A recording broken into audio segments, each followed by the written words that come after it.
അസ്സലാത്തു വസ്സലാമു അലൈക യാ സയ്യിദി യാ റസൂലല്ലാഹ് സല്ലല്ലാഹു അലൈഹി വസല്ലം. ഇൻഷാ അല്ലാഹ് ഇത് ഞാൻ പറയാൻ പോകുന്നത് സൂറത്തു ളുഹ ഓതിയാൽ ലഭിക്കുന്ന മഹത്വത്തെ കുറിച്ചിട്ടാണ്. ഇൻഷാ അല്ലാഹ് അല്ലാഹു സുബ്ഹാനഹു വ തആല സ്വീകരിക്കുമാറാകട്ടെ. ആമീൻ യാ റബ്ബൽ ആലമീൻ. പരിശുദ്ധമായ ഖുർആൻ ഷരീഫിലെ 93-ാമത്തെ അധ്യായമാണ് സൂറത്തു ളുഹ. ഈ സൂറത്തെന്ന് പറയുന്നത് ചെറിയൊരു ആയത്താണ്. പലരും മനഃപ്പാഠമാക്കുന്ന ഒരു സൂറത്തും കൂടിയാണ് സൂറത്തു ളുഹ എന്ന് പറയുന്നത്. വലിയ മഹത്വമുള്ള ഒരു സൂറത്തും കൂടിയാണ് സൂറത്തു ളുഹ. ഈ ഒരു സൂറത്ത് കൊണ്ട് നമ്മുടെ ആഗ്രഹങ്ങൾ സാധിച്ചു കിട്ടാൻ വരെയും ഈ സൂറത്ത് വളരെ പ്രധാനമുള്ള വളരെ മഹത്വമുള്ള ഒരു സൂറത്തും കൂടിയാണ്. ഇൻഷാ അല്ലാഹ് ഇന്ന് ഞാൻ പറയാൻ പോകുന്നത്, നമ്മൾ പലപ്പോഴും പലവരോട് പറയാറുള്ള ഒരു കാര്യമാണ്, നമ്മളെ മക്കളോട്, നമ്മളെ ഹസ്ബൻഡുകളുടെ ഭാര്യയോടൊക്കെ പറയുന്ന ഒരു കാര്യമാണ്, ഇവനിക്കല്ലേ ഇവൾക്ക് ഒരു ഉത്തരവാദിത്ത ബോധമില്ല, ഇത്രയായിട്ടൊരു ഉത്തരവാദിത്ത ബോധമില്ലെന്ന് പറയുന്നത്. അപ്പം ആ ഉത്തരവാദിത്ത ബോധമില്ലാത്ത ആളുകളാണെങ്കിൽ അവർക്ക് സൂറത്ത് ളുഹ ഓതി മന്ത്രിച്ചു കൊടുത്താൽ അവർക്ക് ഉത്തരവാദിത്ത ബോധമുണ്ടാകുമെന്ന് മഹാന്മാർ രേഖപ്പെടുത്തി വെച്ചിട്ടുണ്ട്.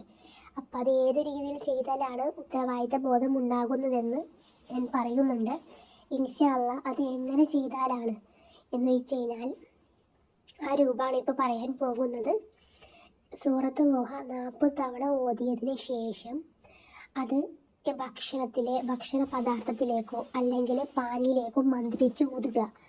അങ്ങനെ മന്ത്രിച്ച് ഊതിയ പാനീയം അല്ലെങ്കിൽ ഭക്ഷണ പദാർത്ഥം ഇത് ഉത്തരവാദിത്ത ബോധമില്ലാത്ത ആരാണോ ആൾക്ക് ഭക്ഷിക്കാൻ കൊടുക്കുക അല്ലെങ്കിൽ പാനീയം കുടിക്കാൻ കൊടുക്കുക. ഇങ്ങനെ ചെയ്തു കഴിഞ്ഞാൽ അവർക്ക് ഉത്തരവാദിത്ത ബോധം ഉണ്ടാകുമെന്നാണ്. എല്ലാ ദിവസവും ചെയ്യണമെന്നില്ല, ഇടയ്ക്കൊക്കെ കൊടുത്താലും മതി. ഇനി എല്ലാ ദിവസവും കഴിക്കുമെങ്കിൽ അല്ലെങ്കിൽ കൊടുക്കാൻ പറ്റുമെങ്കിൽ അങ്ങനെ കൊടുക്കാം.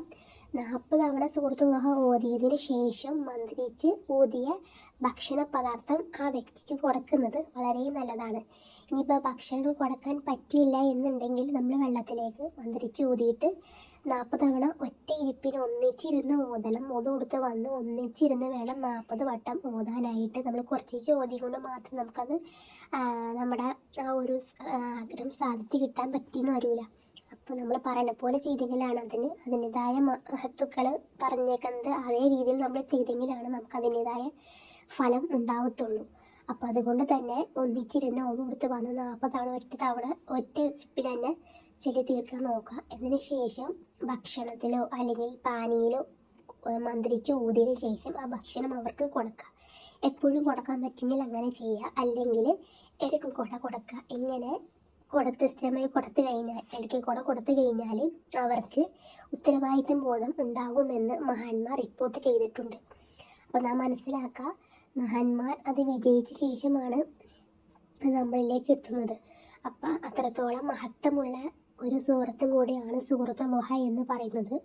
നാം മനസ്സിലാക്കേണ്ട വേറൊരു കാര്യം എന്ന് വെച്ച് കഴിഞ്ഞാൽ, ഖുർആനിലെ ഏത് സൂറത്തെടുത്ത് നോക്കിയാലും അതിൻ്റെതായ മഹത്വങ്ങളും ഗുണങ്ങളും മാത്രമേ ഉള്ളൂ.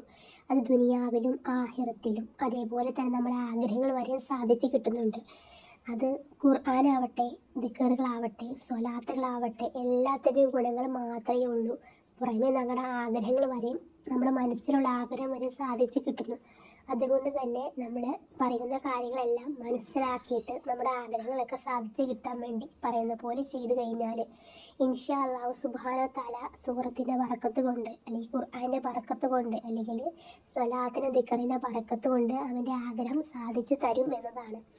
ഇൻഷാ അല്ലാഹ് അല്ലാഹു സുബ്ഹാനഹു വ തആല നമ്മുടെ ആഗ്രഹങ്ങൾ എന്താണോ അത് സാധിച്ചു തരട്ടെ. ഹലാലായ മുറാദുകളൊക്കെ ഹാസിലാക്കി തരട്ടെ. ഇൻഷാ അല്ലാഹ് ദുആ വസിയത്തോടെ.